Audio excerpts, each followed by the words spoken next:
Bonjour, nous sommes la classe de CE1, CE2 de l'école Stalingrad. Nous sommes reporters pour... Bonjour à tous. Aujourd'hui, nous allons parler de zéro phyto avec Jean-Pierre Mauduit. Bonjour Jean-Pierre. Bonjour. Qui êtes-vous ? Quel est votre métier ? Jean-Pierre Mauduit, je travaille à Ville de Nantes à la direction des espaces verts et mon métier c'est paysagiste initialement. Pourquoi utilisez-vous les pesticides ?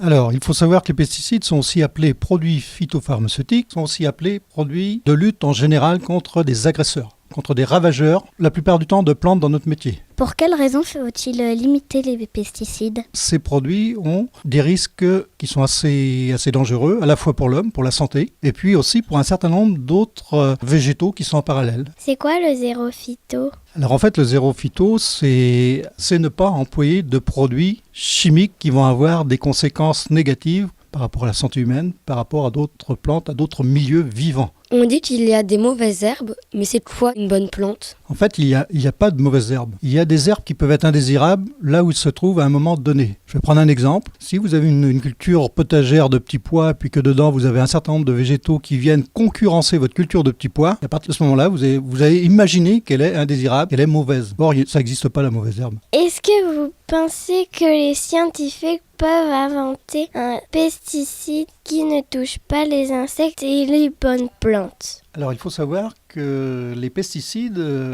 sont déjà sélectifs. Enfin, peuvent être sélectifs. On a à la fois des curatifs, des sélectifs, c'est-à-dire qu'ils ne s'attaquent qu'à la plante à détruire ou qu'à l'insecte à détruire. Aujourd'hui, il y a quand même des molécules chimiques dans certains produits qui, eux, sont loin d'être spécifiques du tout. Donc il faut savoir qu'il y a des produits, par exemple, qui ont du mal à faire en sorte de ne pas détruire les abeilles. Bon. Et demain, la difficulté, c'est de trouver vraiment des substances qui aient le moins d'impact négatif sur l'environnement et la santé.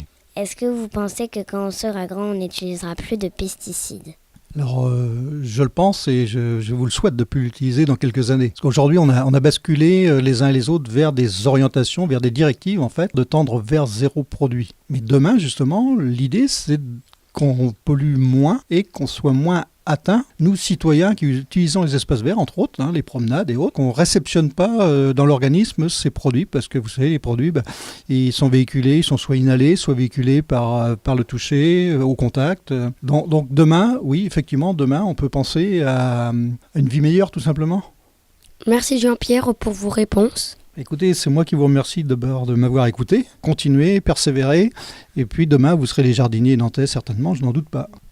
Merci de nous avoir écoutés et rappelez-vous, on ne met pas de pesticides dans la ville. Vous venez d'écouter une conversation des reporters de l'Écho de la Carrière.